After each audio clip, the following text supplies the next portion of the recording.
Chapter 10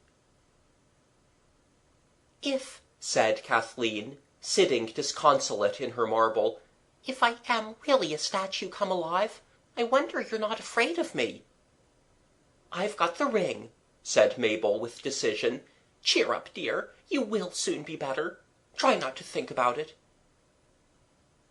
She spoke as you speak to a child that has cut its finger, or fallen down on the garden path, and rises up with grazed knees to which gravel sticks intimately. "I know," Kathleen absently answered. "And I've been thinking," said Mabel brightly, "we might find out a lot about this magic place, if the other statues aren't too proud to talk to us." "They aren't," Kathleen assured her. "At least, Phoebus wasn't. He was most awfully polite and nice." "Where is he?" Mabel asked. "In the lake. He was," said Kathleen. "Then let's go down there," said Mabel. "Oh, Kathy, it's jolly being your own proper thickness again." She jumped up, and the withered ferns and branches that had covered her long length, and had been gathered closely upon her as she shrank to her proper size, fell, as forest leaves do when sudden storms tear them. But the white Kathleen did not move. The two sat on the grey moonlit grass, with the quiet of the night all about them. The great park was still as a painted picture. Only the splash of the fountains, and the far-off whistle of the Western Express broke the silence, which, at the same time, they deepened. "What cheer, little sister?" said a voice behind them. A golden voice. They turned quick, startled heads, as birds, surprised, might turn. There in the moonlight stood Phoebus, dripping still from the lake, and smiling at them. Very gentle, very friendly. "Oh, it's you!" said Kathleen. "None other," said Phoebus cheerfully. "Who is your friend, the Earth Child?" "This is Mabel," said Kathleen. Mabel got up and bowed, hesitated, and held out a hand. "I am your slave, little lady," said Phoebus, enclosing it in marble fingers. "But I fail to understand how you can see us, and why you do not fear." Mabel held up the hand that wore the ring. "Quite sufficient explanation," said Phoebus. "But since you have that, why retain your mottled, earthy appearance? Become a statue, and swim with us in the lake." "I can't swim," said Mabel evasively. "Nor yet me," said Kathleen. "You can," said Phoebus. "All statues that come to life are proficient in all athletic exercises. And you, child of the dark eyes and hair like night, wish yourself a statue and join our revels." "I'd rather not, if you will excuse me," said Mabel cautiously. "You see, this ring, you wish for things, and you never know how long they're going to last. It would be jolly and all that to be a statue now, but in the morning I should wish I hadn't." "Earth folk often do, they say," mused Phoebus. "But, child, you seem ignorant of the powers of your ring. Wish exactly, and the ring will exactly perform.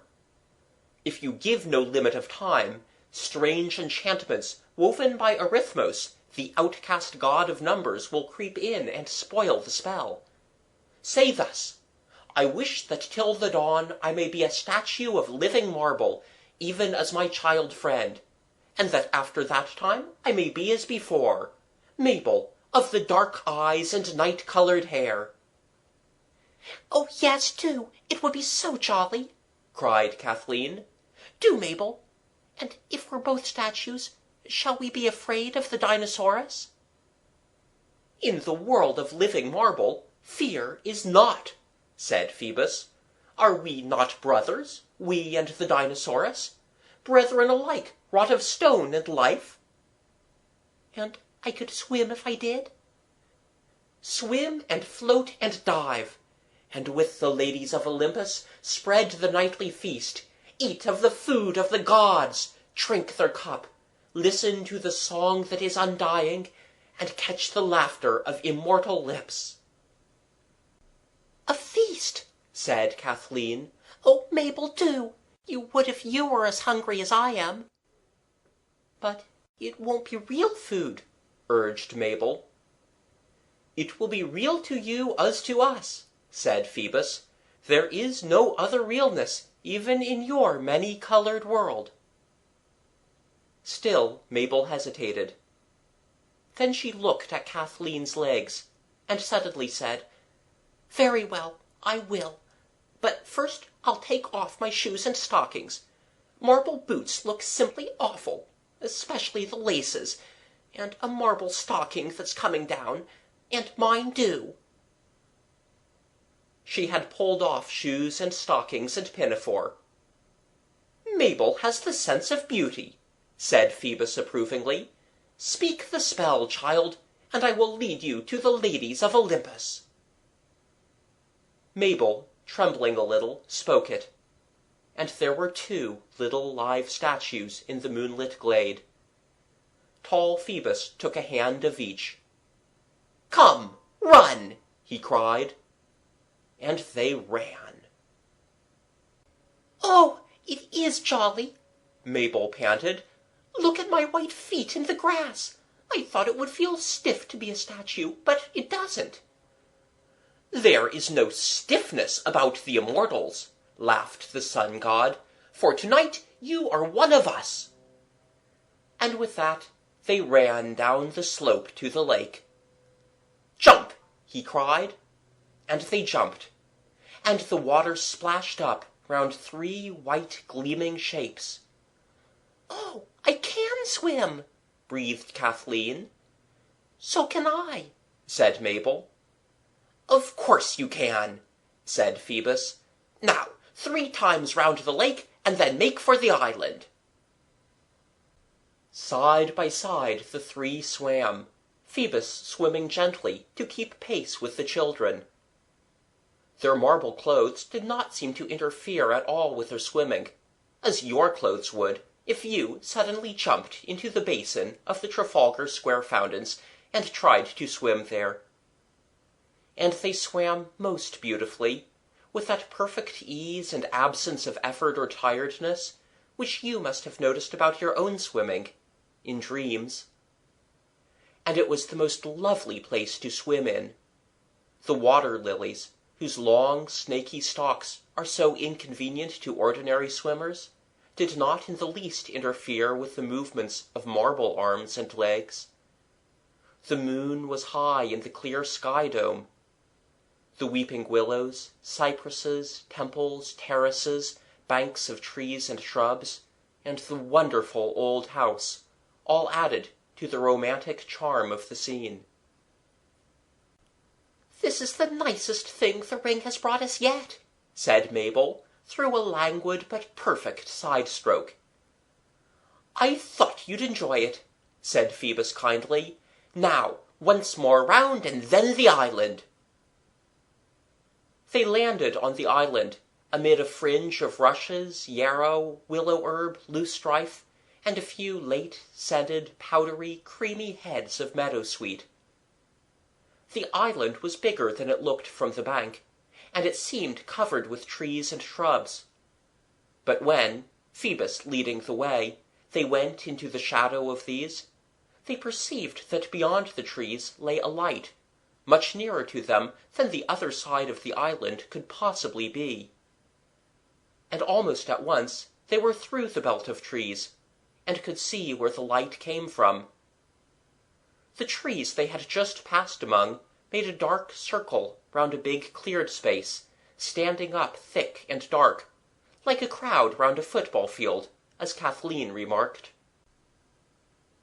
First came a wide, smooth ring of lawn, then marble steps going down to a round pool, where there were no water lilies, only gold and silver fish that darted here and there like flashes of quicksilver and dark flames. and the enclosed space of water and marble and grass was lighted with a clear, white, radiant light, 7 times stronger than the whitest moonlight, and in the still waters of the pool 7 moons lay reflected. One could see that they were only reflections by the way their shape broke and changed as the gold and silver fish rippled the water with moving fin and tail that steered. The girls looked up at the sky, almost expecting to see 7 moons there. But no, the old moon shone alone, as she had always shone on them. "There are 7 moons," said Mabel blankly, and pointed, which is not manners. "Of course," said Phoebus kindly. "Everything in our world is 7 times as much so as in yours." "But there aren't 7 of you," said Mabel. "No, but I am 7 times as much," said the sun god. "You see, there's numbers, and then there's quantity, to say nothing of quality. You see that, I'm sure." "Not quite," said Kathleen. "Explanations always weary me," Phoebus interrupted. "Shall we join the ladies?" On the further side of the pool was a large group, so white that it seemed to make a great white hole in the trees. Some 20 or 30 figures there were in the group, all statues, and all alive. Some were dipping their white feet among the gold and silver fish, and sending ripples across the faces of the 7 moons.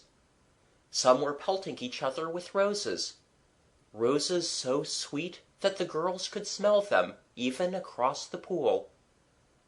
Others were holding hands and dancing in a ring, and 2 were sitting on the steps playing cat's cradle, which is a very ancient game indeed, with a thread of white marble.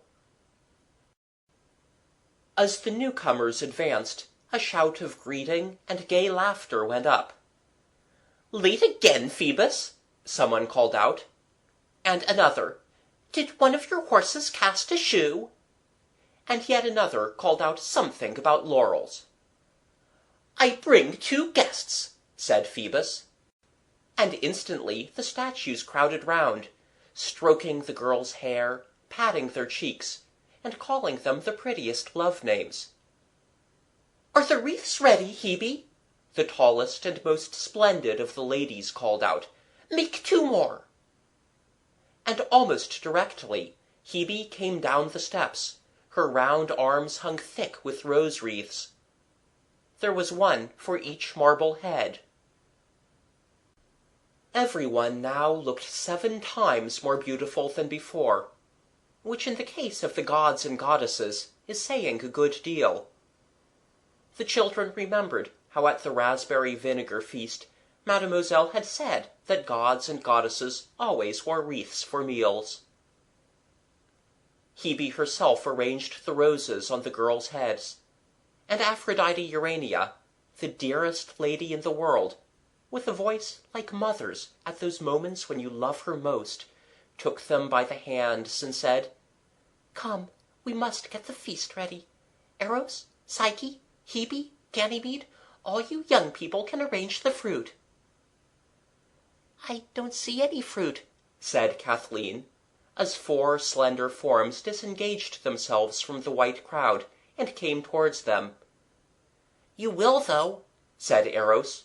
"A really nice boy," as the girls instantly agreed. "You've only got to pick it." "Like this," said Psyche, lifting her marble arms to a willow branch. She reached out her hand to the children. It held a ripe pomegranate. "I see," said Mabel. "You just—" She laid her fingers to the willow branch, and the firm softness of a big peach was within them. "Yes, just that," laughed Psyche, who was a darling, as anyone could see. After this, Hebe gathered a few silver baskets from a convenient alder, and the 4 picked fruit industriously. Meanwhile, The elder statues were busy plucking golden goblets and jugs and dishes from the branches of ash trees and young oaks, and filling them with everything nice to eat and drink that anyone could possibly want, and these were spread on the steps. It was a celestial picnic. Then everyone sat or lay down, and the feast began. And oh, the taste of the food served on those dishes, the sweet wonder of the drink that melted from those golden cups on the white lips of the company. And the fruit. There is no fruit like it grown on earth, just as there is no laughter like the laughter of those lips, no songs like the songs that stirred the silence of that night of wonder. "Oh!" cried Kathleen, and through her fingers the juice of her third peach fell like tears on the marble steps. "I do wish the boys were here." "I do wonder what they're doing," said Mabel. "At this moment," said Hermes, who had just made a wide ring of flight, as a pigeon does, and come back into the circle, "at this moment they are wandering desolately near the home of the Dinosaurus, having escaped from their home by a window, in search of you. They fear that you have perished, and they would weep if they did not know that tears do not become a man, however youthful." Kathleen stood up, and brushed the crumbs of ambrosia from her marble lap. "Thank you all very much," she said. "It was very kind of you to have us, and we've enjoyed ourselves very much, but I think we ought to go now, please." "If it is anxiety about your brothers," said Phoebus obligingly, "it is the easiest thing in the world for them to join you. Lend me your ring a moment." He took it from Kathleen's half-reluctant hand, dipped it in the reflection of one of the 7 moons, and gave it back. She clutched it. "Now," said the sun god, "wish for them that which Mabel wished for herself. Say—" "I know," Kathleen interrupted. "I wish that the boys may be statues of living marble, like Mabel and me till dawn, and afterwards be like they are now." "If you hadn't interrupted," said Phoebus. "But there, we can't expect old heads on shoulders of young marble. You should have wished them here, but no matter. Hermes, old chap, cut across and fetch them, and explain things as you come." He dipped the ring again in one of the reflected moons before he gave it back to Kathleen. "There," he said, "now it's washed clean, ready for the next magic." "It is not our custom to question guests," said Hera the Queen, turning her great eyes on the children, "but that ring excites, I am sure, the interest of us all." "It is the ring," said Phoebus. "That, of course," said Hera, "but if it were not inhospitable to ask questions, I should ask, how came it into the hands of these earth children?" "That," said Phoebus, "is a long tale. After the feast, the story, and after the story, the song." Hermes seemed to have explained everything quite fully.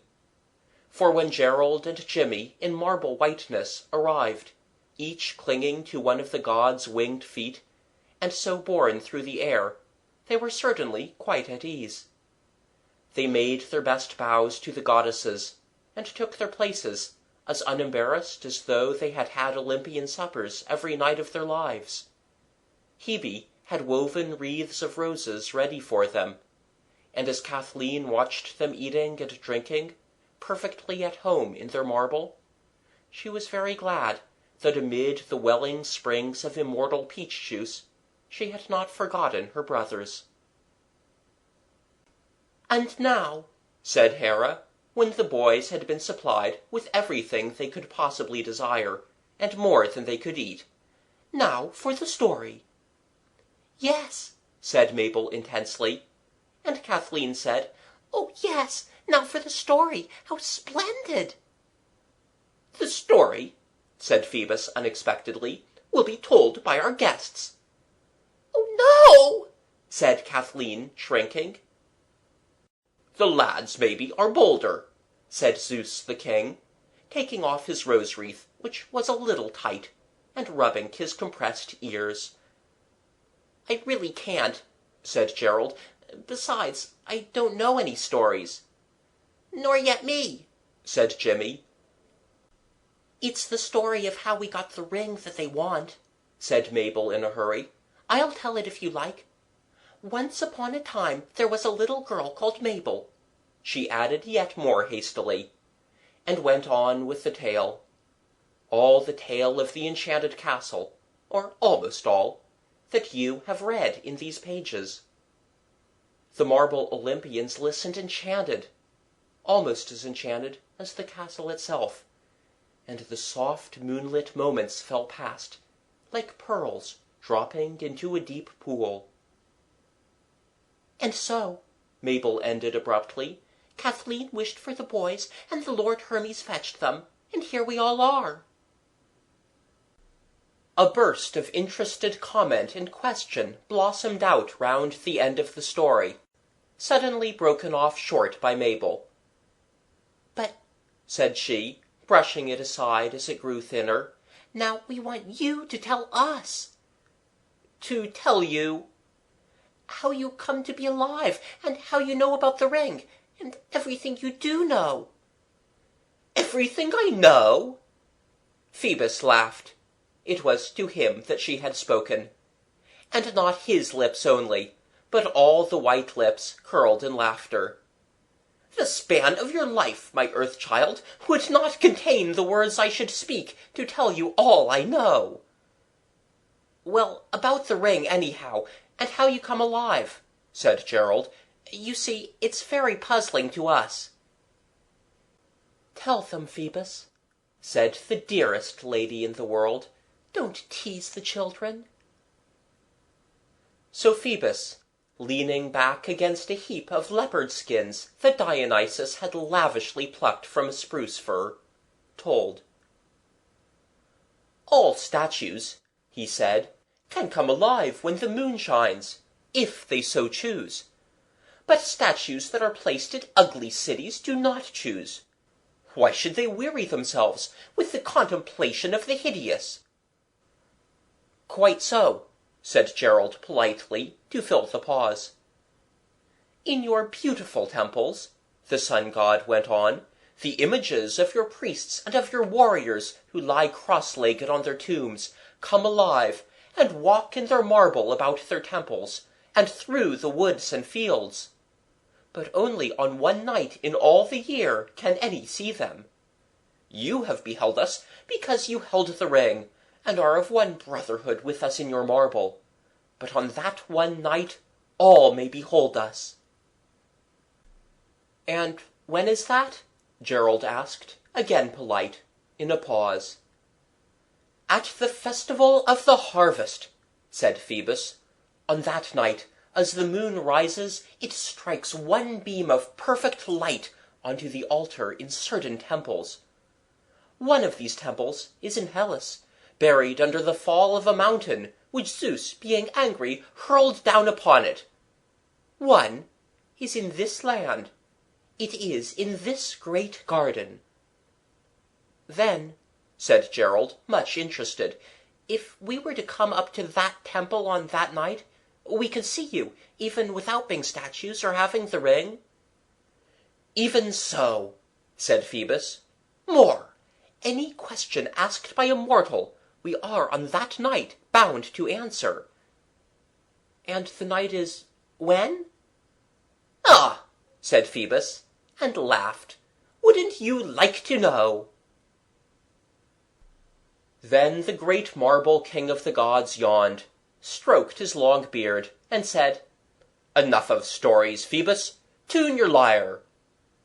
But the ring, said Mabel in a whisper, as the sun god tuned the white strings of a sort of marble harp that lay at his feet, about how you know all about the ring.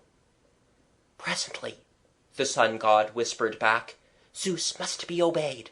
But ask me again before dawn, and I will tell you all I know of it.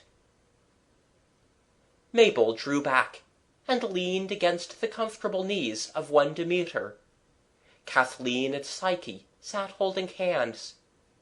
Gerald and Jimmy lay at full length, chins on elbows, gazing at the sun-god. And even as he held the lyre, before ever his fingers began to sweep the strings, the spirit of music hung in the air, enchanting, enslaving, silencing all thought but the thought of itself, all desire but the desire to listen to it. Then Phoebus struck the strings, and softly plucked melody from them, and all the beautiful dreams of all the world came fluttering close, with wings like doves' wings, and all the lovely thoughts that sometimes hover near, but not so near that you can catch them, now came home, as to their nests in the hearts of those who listened. And those who listened forgot time and space, and how to be sad, and how to be naughty, and it seemed that the whole world lay like a magic apple in the hand of each listener, and that the whole world was good and beautiful. And then, suddenly, the spell was shattered. Phoebus struck a broken chord, followed by an instant of silence. Then he sprang up, crying, "The dawn! The dawn! To your pedestals, O gods!" In an instant the whole crowd of beautiful marble people had leapt to its feet, had rushed through the belt of wood that cracked and rustled as they went, and the children heard them splash in the water beyond.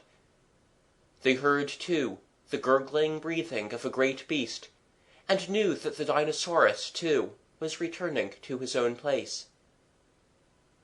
Only Hermes had time, since one flies more swiftly than one swims, to hover above them for one moment, and to whisper with a mischievous laugh, "In 14 days from now, at the Temple of Strange Stones." "What's the secret of the ring?" gasped Mabel. "The ring is the heart of the magic," said Hermes. "Ask at the moonrise on the 14th day, and you shall know all." With that he waved the snowy caduceus, and rose in the air, supported by his winged feet. And as he went, the 7 reflected moons died out, and a chill wind began to blow. A grey light grew and grew. The birds stirred and twittered, and the marble slipped away from the children, like a skin that shrivels in fire, and they were statues no more, but flesh and blood children as they used to be, standing knee-deep in brambles and long coarse grass. There was no smooth lawn, no marble steps, no 7-mooned fish-pond. The dew lay thick on the grass and the brambles, and it was very cold. "We ought to have gone with them," said Mabel with chattering teeth, "and we can't swim now we're not marble, and I suppose this is the island." It was, and they couldn't swim. They knew it. One always knows those sort of things somehow, without trying. For instance, you know perfectly that you can't fly. There are some things that there is no mistake about. The dawn grew brighter, and the outlook more black every moment. "There isn't a boat, I suppose?" Jimmy asked. "No," said Mabel, "not on this side of the lake. There's one in the boathouse, of course, if you could swim there." "You know I can't," said Jimmy. "Can't anyone think of anything?" Gerald asked, shivering. "When they find we've disappeared, they'll drag all the water for miles around," said Jimmy hopefully, "in case we've fallen in and sunk to the bottom. When they come to drag this, we can yell and be rescued." "Yes, dear, that will be nice," was Gerald's bitter comment. "Don't be so disagreeable," said Mabel, with a tone so strangely cheerful that the rest stared at her in amazement. "The ring," she said. "Of course we've only got to wish ourselves home with it. Phoebus washed it in the moon, ready for the next wish." You didn't tell us about that, said Gerald, in accents of perfect good temper. Never mind. Where is the ring? You had it, Mabel reminded Kathleen. I know I had, said that child, in stricken tones, but I gave it to Psyche to look at, and she's cut it on her finger. Everyone tried not to be angry with Kathleen. All partly succeeded. If we ever get off this beastly island, said Gerald, I suppose you can find Psyche's statue and get it off again? No, I can't, Mabel moaned. I don't know where the statue is. I've never seen it. It may be in Hellas, wherever that is, or anywhere for anything I know. No one had anything kind to say, and it is pleasant to record that nobody said anything. And now it was grey daylight, and the sky to the north was flushing in pale pink and lavender. The boys stood moodily, hands in pockets. Mabel and Kathleen seemed to find it impossible not to cling together, and all about their legs the long grass was icy with dew. A faint sniff and a caught breath broke the silence. Now, look here, said Gerald briskly. I won't have it. Do you hear? Sniffling's no good at all. No, I'm not a pig. It's for your own good. Let's make a tour of the island. Perhaps there's a boat hidden somewhere among the overhanging boughs. How could there be? Mabel asked. Someone might have left it there, I suppose, said Gerald. But how would they have got off the island? In another boat, of course, said Gerald. Come on. Downheartedly, and quite sure that there wasn't and couldn't be any boat, the 4 children started to explore the island. How often each one of them had dreamed of islands. How often wished to be stranded on one. Well, now they were. Reality is sometimes quite different from dreams, and not half so nice. It was worst of all for Mabel, whose shoes and stockings were far away on the mainland. The coarse grass and brambles were very cruel to bare legs and feet. They stumbled through the wood to the edge of the water, but it was impossible to keep close to the edge of the island. The brambles grew too thickly. There was a narrow, grassy path that wound in and out among the trees, and this they followed, dejected and mournful. Every moment made it less possible for them to hope to get back to the schoolhouse unnoticed. And if they were missed, and beds found in their present unslept-in state, well, there would be a row of some sort, and as Gerald said, farewell to liberty. Of course, we can get off all right, said Gerald. Just all shout when we see a gardener or a keeper on the mainland. But if we do, concealment is at an end, and all is absolutely up. Yes, said everyone gloomily. Come, buck up, said Gerald, the spirit of the born general beginning to reawaken in him. We shall get out of this scrape all right, as we've got out of others.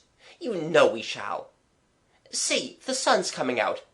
You feel all right and jolly now, don't you?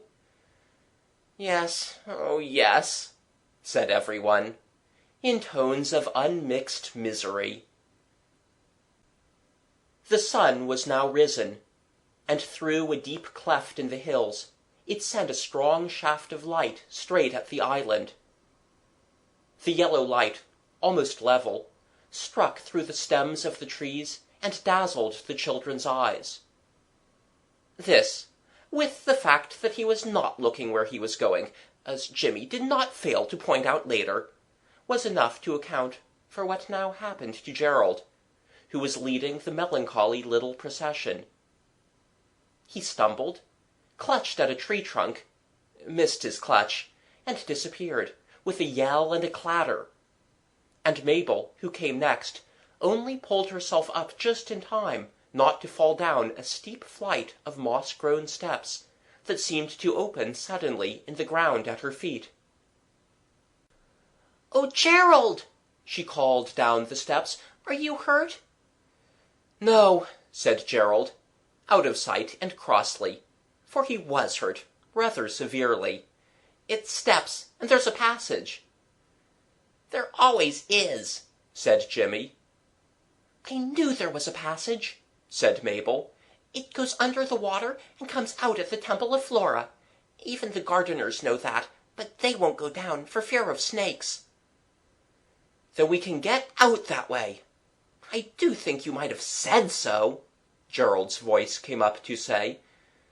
"I didn't think of it," said Mabel. "At least, and I suppose it goes past the place where the Ugly Wuggly found its good hotel." "I'm not going," said Kathleen positively. "Not in the dark, I'm not, so I tell you." "Very well, baby," said Gerald sternly, and his head appeared from below, very suddenly, through interlacing brambles. "No one asked you to go in the dark. We'll leave you here if you like, and return and rescue you with a boat. Jimmy, the bicycle lamp." He reached up a hand for it. Jimmy produced from his bosom the place where lamps are always kept in fairy stories, see Aladdin and others, a bicycle lamp. "We brought it," he explained, "so as not to break our shins over bits of log maple among the rhododendrons." "Now," said Gerald very firmly, striking a match and opening the thick rounded glass front of the bicycle lamp, "I don't know what the rest of you are going to do, but I'm going down these steps and along this passage. If we find the good hotel, well, a good hotel never hurt anyone yet." "It's no good, you know," said Jimmy weakly. "You know jolly well you can't get out of that Temple of Flora door, even if you get to it." "I don't know," said Gerald, still brisk and commander-like. "There's a secret spring inside that door, most likely. We hadn't a lamp last time to look for it, remember?" "If there's one thing I do hate, it's undergroundness," said Mabel. "You're not a coward," said Gerald, with what is known as diplomacy. "You're brave, Mabel. Don't I know it? You hold Jimmy's hand, and I'll hold Kathy's. Now then." "I won't have my hand held," said Jimmy, of course. "I'm not a kid." "Well, Kathy will. Poor little Kathy. Nice brother Jerry'll hold poor Kathy's hand." Gerald's bitter sarcasm missed fire here, for Kathy gratefully caught the hand he held out in mockery. She was too miserable to read his mood, as she mostly did. "Oh, thank you, Jerry dear," she said gratefully.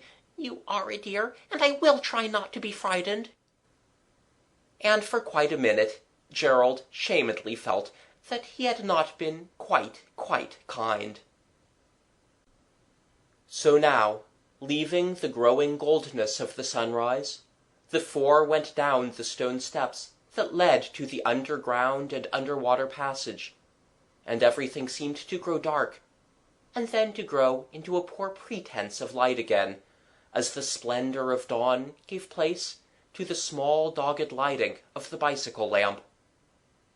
The steps did indeed lead to a passage, the beginnings of it choked with the drifted dead leaves of many old autumns.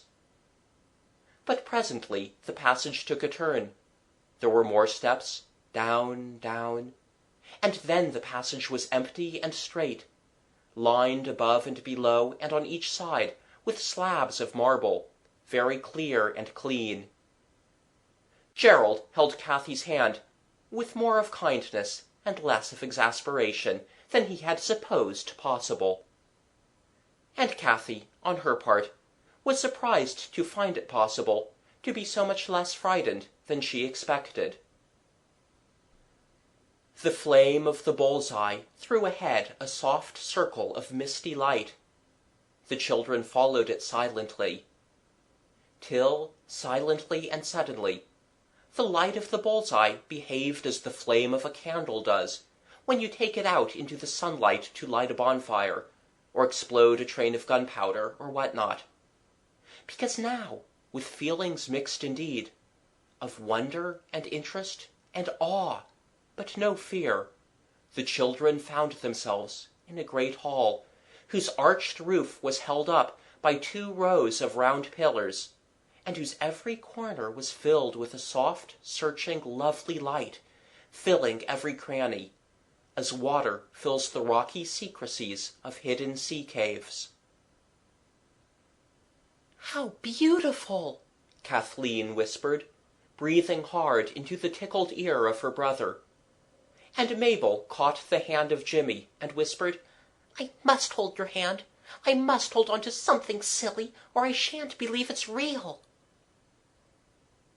For this hall in which the children found themselves was the most beautiful place in the world. I won't describe it, because it does not look the same to any 2 people, and you wouldn't understand me if I tried to tell you how it looked to any one of these 4. But to each it seemed the most perfect thing possible. I will only say that all round it were great arches. Kathleen saw them as Moorish, Mabel as Tudor, Gerald as Norman, and Jimmy as churchwarden Gothic. If you don't know what these are, ask your uncle who collects brasses, and he will explain, or perhaps Mr. Miller will draw the different kinds of arches for you. And through these arches one could see many things. Oh, but many things! Through one appeared an olive garden, and in it 2 lovers who held each other's hands under an Italian moon. Through another, a wild sea, and a ship to whom the wild racing sea was slave. A third showed a king on his throne, his courtiers obsequious about him. And yet a fourth showed a really good hotel, with the respectable Ugly Wuggly sunning himself on the front doorsteps. There was a mother bending over a wooden cradle. There was an artist gazing entranced on the picture his wet brush seemed to have that moment completed. A general dying on a field where victory had planted the standard he loved. And these things were not pictures, but the truest truths, alive, and as anyone could see, immortal. Many other pictures there were that these arches framed, and all showed some moment when life had sprung to fire and flower, the best that the soul of man could ask, or man's destiny grant. And the really good hotel had its place here too, because there are some souls that ask no higher thing of life than a really good hotel. "Oh, I am glad we came. I am," Kathleen murmured, and held fast to her brother's hand. They went slowly up the hall, the ineffectual bull's-eye held by Jimmy, very crooked indeed, showing almost as a shadow in this big, glorious light. And then, when the hall's end was almost reached, the children saw where the light came from. It glowed and spread itself from one place, and in that place stood the one statue that Mabel did not know where to find, the statue of Psyche. They went on, slowly, quite happy, quite bewildered. And when they came close to Psyche, they saw that on her raised hand the ring showed dark. Gerald let go Kathleen's hand, put his foot on the pediment, his knee on the pedestal. He stood up, dark and human, beside the white girl with the butterfly wings. "I do hope you don't mind," he said, and drew the ring off very gently. Then, as he dropped to the ground, "Not here," he said. "I don't know why, but not here." And they all passed behind the white Psyche, and once more the bicycle lamp seemed suddenly to come to life again, as Gerald held it in front of him, to be the pioneer in the dark passage that led from the hall of... But they did not know, then, what it was the hall of.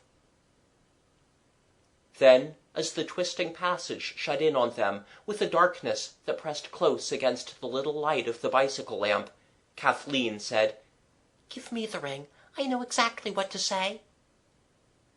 Gerald gave it, with not extreme readiness.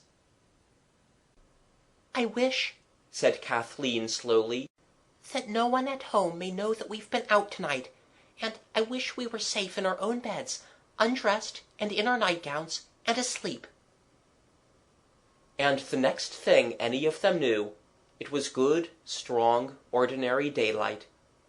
Not just sunrise, but the kind of daylight you are used to being called in, and all were in their own beds. Kathleen had framed the wish most sensibly. The only mistake had been in saying, "in our own beds," because, of course, Mabel's own bed was at Yalding Towers, and to this day Mabel's drab-haired aunt cannot understand how Mabel, who was staying the night with that child in the town she was so taken up with, hadn't come home at 11 when the aunt locked up, and yet she was in her bed in the morning. For, though not a clever woman, she was not stupid enough to be able to believe any one of the 11 fancy explanations which the distracted Mabel offered in the course of the morning. The first, which makes 12 of these explanations, was the truth, and of course the aunt was far too clever to believe that.